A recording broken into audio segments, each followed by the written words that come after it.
issued a severe thunderstorm warning for central Montgomery County in southeastern Texas, San Jacinto County in southeastern Texas, northwestern Liberty County in southeastern Texas, southwestern Polk County in southeastern Texas, southeastern Walker County in southeastern Texas, until 4:45 p.m. Central Standard Time.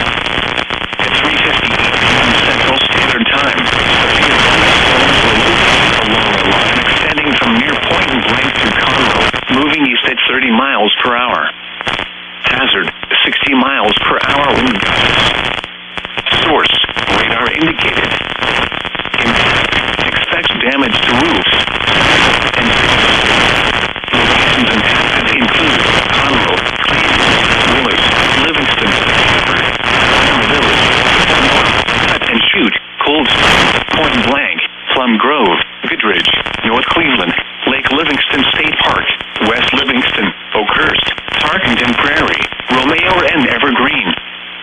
For your protection, move to an interior room on the lowest floor of a building.